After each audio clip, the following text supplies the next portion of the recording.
Right, let's talk then about Tottenham. Let's talk about the North London derby. But first of all, let's talk about Xavi Simons. And first of all, Dors, let's talk about that six-pack we saw a flash of. Clinton missed it. He was looking elsewhere. Was he be straight in on this one? Is it still there? It's most definitely still not there. That was a long time ago, Simon. Yeah. No, some great memories. No, he's still in good shape. It was great to go and interview. You know, it's not been an easy start for a big sign in the summer from RB Leipzig. You know, he probably hasn't hit the ground running. And I think we've got to give people time when they move countries. He's been away on 3 international breaks. He said yesterday he just settled into a new house. I think his best game was certainly in the Champions League against Copenhagen. And there's been glimpses where I've watched him and thought, this boy's a special talent. But you look at his numbers, he's only got 1 assist. But what he can bring, and it was interesting, I asked him yesterday, where would he rather play, out wide or in the 10 position? And his favourite position was a 10. But I think we've seen him drift in different formations that Thomas Frank likes to play. But I think give him time. We certainly haven't seen the best. And I think he knows that. His numbers have to be better. But I think all across Tottenham, it's still early on in people's tenure. Thomas Frank coming in. Obviously, Simmons coming in, Palhinha's coming in the summer. You've got to remember there's no Solanke, no James Maddison, no Kulusevski. So the big players at the top end of the field. Which puts a lot on his shoulders as well, doesn't it? There is, and he's only 22. And I think that's what sometimes we forget. We look at Wirtz coming in from Germany, and I ask him the speed of the Premier League compared to Germany. He wasn't shocked by the speed of the Premier League, but I don't think it's no coincidence that we've seen the players are playing better in the Champions League than they are in the Premier League. But yeah, I enjoyed meeting him for the first time, and it was a chance for him to get used to the community in Tottenham. But I wish him luck, because it is, when you pay 51 million, you expect probably more than what he's showing at this moment in time.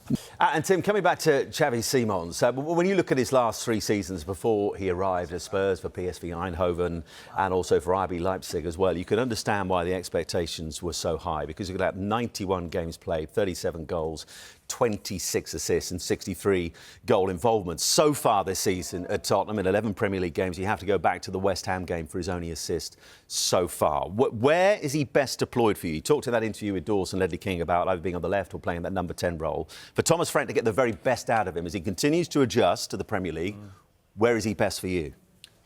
Playing where he wants to play. He wants to play as a number 10. Thomas Frank don't play as a number 10. So he must have told him when he was coming to sign, Xavi Simons shouldn't have come. You know, if he said, I'm going to play you off the left, but you can drift, or play you off the right and you can drift into central areas, then fine. And he's got absolutely no excuse. He's got to deliver when he gets on the ball, and he's got to show a lot more than what he's shown. I think there's a lot of onus on him, like you said, the reputation.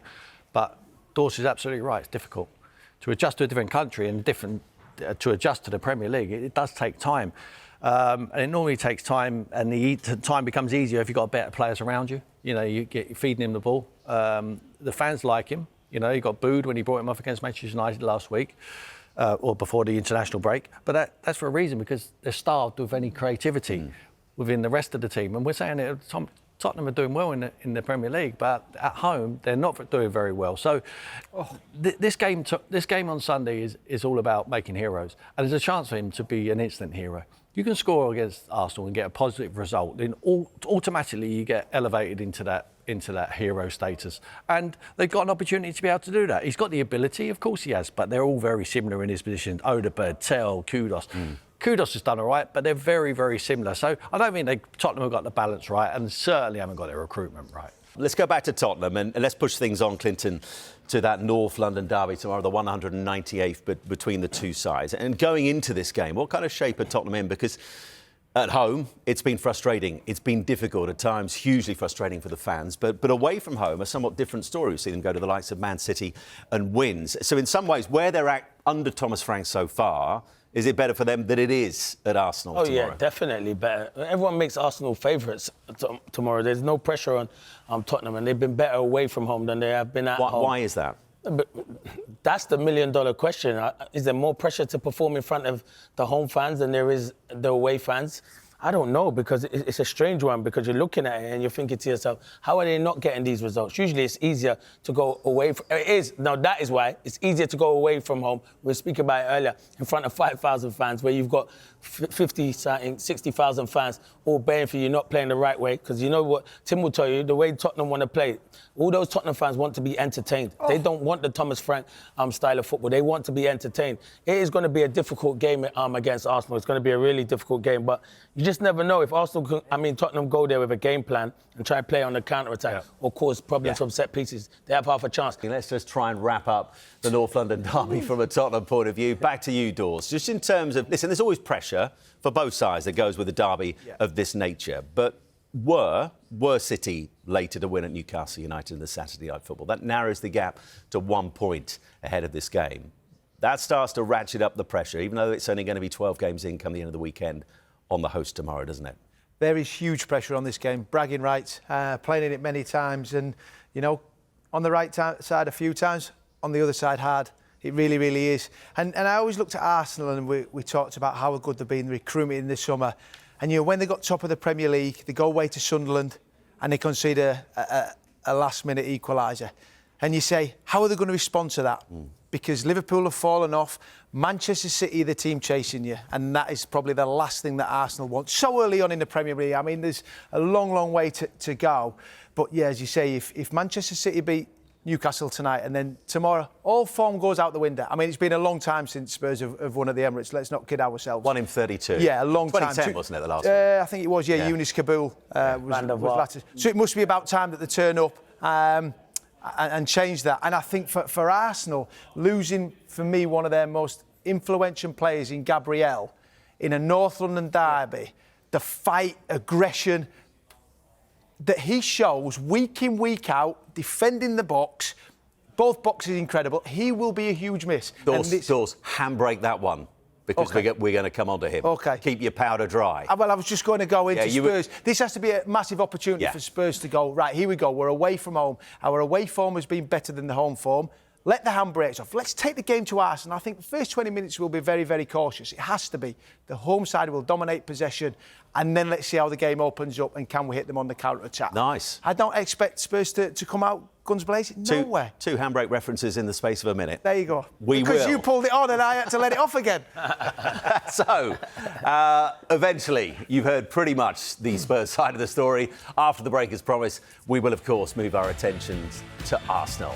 Right, let's focus now on the red half of the North London derby tomorrow, which you can, of course, see in the second part of Super Sunday. And Tim, let's talk about how Arsenal went into the international break, because that 10-game winning run came to an end late on at the hands of Sunderland at the Stadium of Light. The first goals they've conceded in some 9 games. They've been on an incredible run. For you, anything more than a minor setback for the Gunners?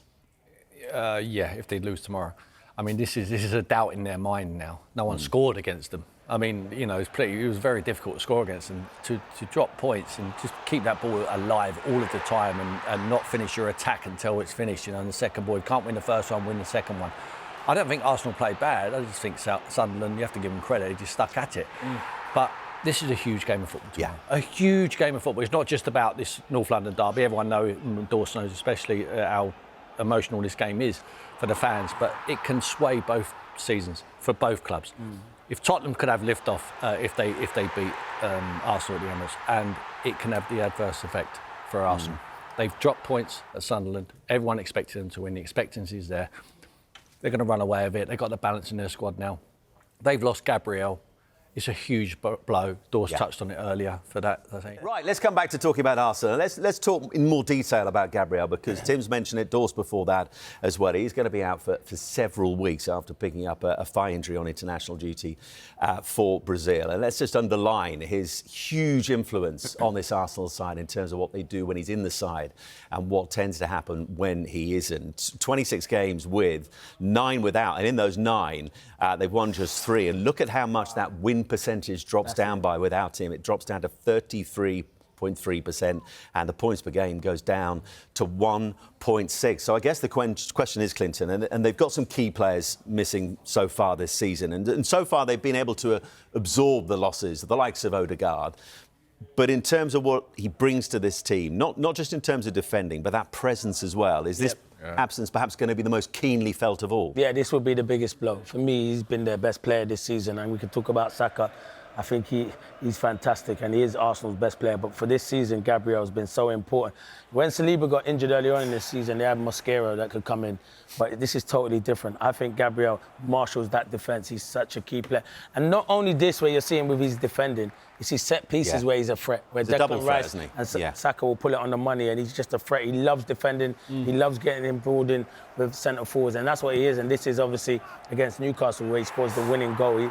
Like Nick Pope can't come through him, and the way he leaps and gets up there, he's so key for that. This is a huge blow for Arsenal, a massive blow. In a big game, a massive game. To lose Gabriel, you can lose certain other players, and you can tell me, yeah, they've recruited well and their squad is good, but we'll see tomorrow if they can deal without Gabriel. And before Dorse, we come on to see whether it's perhaps Mosquera Hincapié who comes in for him in the North London derby. You know, Clinton rightly talks about the threat from set pieces and how good he is a defender, but he also has that presence, doesn't he, within this Arsenal side? And that, again, particularly in this game, is a big blow, isn't it, for the guys? It's a huge blow for Arsenal, missing Gabriel. You see his goals, his clips. He loves defending, and there'll be moments in the game tomorrow in the North London derby that there might be backs against the walls. How do we stand strong? And I think he's your all-round defender that can do everything. He can calm. He's got players in front of him that he can play to. But I think he's... I look at the spine of Arsenal. I go David Raya, I go Gabriel, I go Declan Rice, and you go Gyökeres through. You've got great players in different areas, wide areas. But he is a massive miss. And who's it going to be? Is it going to be Mosquera, Hincapié, Calafiori? How's he going to be? Miles Squilly comes in. I think he is as big a miss as anyone on that pitch. We could talk about Saka. Yeah. Maduaki comes in, no problem. We talk about on the other side, Odegaard. Who's going to come in? We talk about the squad depth, but you cannot replace this desire in a North London derby to defend, to head in the box, to be brave, and you have to have all this in this North London derby. He's a massive miss, not just for tomorrow, but how long it's going to be in the title race. Right, let's just expand things then on to the title race, because we shouldn't, of course, leave Chelsea out of the title race, because, as I said, if they do get this win against Burnley, they go 3 points behind Arsenal, will head into second. But at the moment, looking at the top two, Arsenal and Man City, and including, for the time being, the defending champions, Liverpool, in there, who have a pretty decent run to come. Forest today, West Ham away, and Sunderland, Leeds and Brighton. But for Arsenal, it's looking a tricky few weeks ahead, Tim. Yeah. Spurs at home tomorrow. Then it's Chelsea away. They got Aston Villa away, and Aston Villa in really, really good form as well. Yeah. And they face them again later on in the month at home, this time against Aston Villa. Yeah. And for Man City,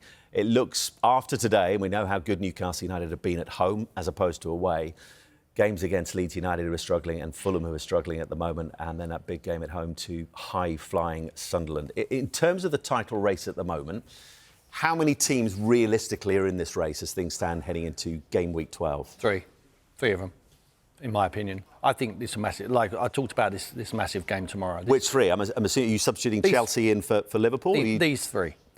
I don't think Chelsea are in it. I think, but I do think Chelsea will dent a few. How do Liverpool make up 8 points, which is where it is at the moment? Well, they've done it before. Because it's not just winning; it's those other two teams dropping points. And it's integrating their top players in. I mean, after 6 games, we give them the title, didn't we? You know, we should might as well just took it up to Liverpool and handed it over.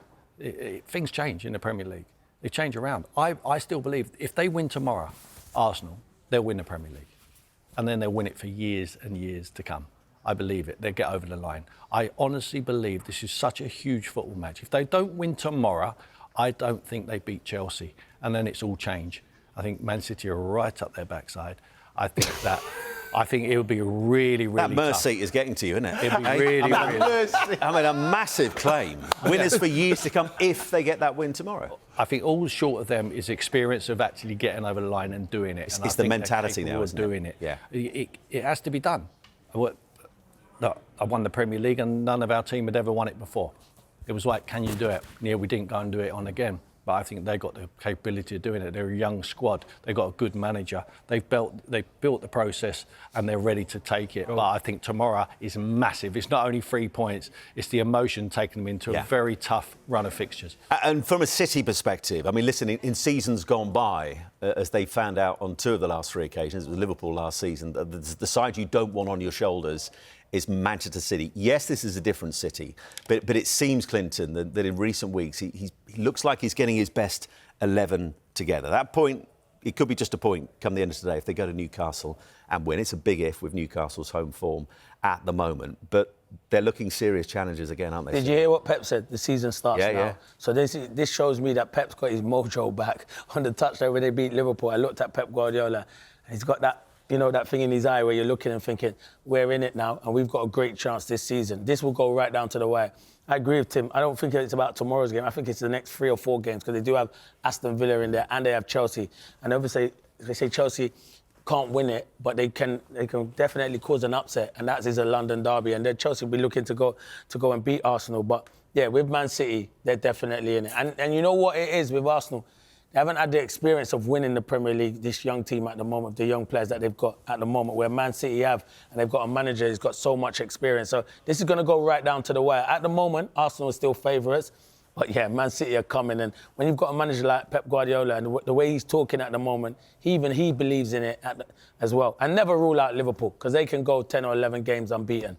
But, Dawes, final question on this. It's a massive if, and obviously from a City perspective, and just from a Premier League perspective, we don't want this to happen. But were Erling Haaland to pick up a reasonably long-term injury, can they remain in the title race? Not for me. Without Erling Haaland, I think he's a phenomenal player. He's an absolute machine. He just seems to make them week in, week out. He misses chances, but not many of them. And I think for City to be in this race, it's down to him. You look at the goals he scored already, the opportunities that people are creating for him. But I think we're just starting to see Manchester City find the feet. Players taking time, which we talked about early on in the show. Give players time, and we're starting certainly to see it. We saw it against Liverpool before the international break. I mean, they absolutely dominated that game. Players, Nico Gonzalez, where he came, and we think he could be the new Rodri. So, yeah, they're right in the mix. The pressure's on Arsenal because people outside the club were all speaking so highly from them. And sometimes it's easier to chase. Manchester City will not mind chasing Arsenal down, and the pressure is, Tim, you said you won it. For this Arsenal team, they have to be able to deal with that pressure because they haven't got over that line. They haven't won it. Manchester City have done it for numerous years. I know this is a new Manchester City team, but they will not mind. They'll keep chugging them down and they'll keep chasing and putting the pressure on Arsenal. Who do you want to win tomorrow, Dawes? Only one team to win tomorrow, I hope. Absolutely ridiculous question. Just because it's testing him. Hey, not the red team, Clinton.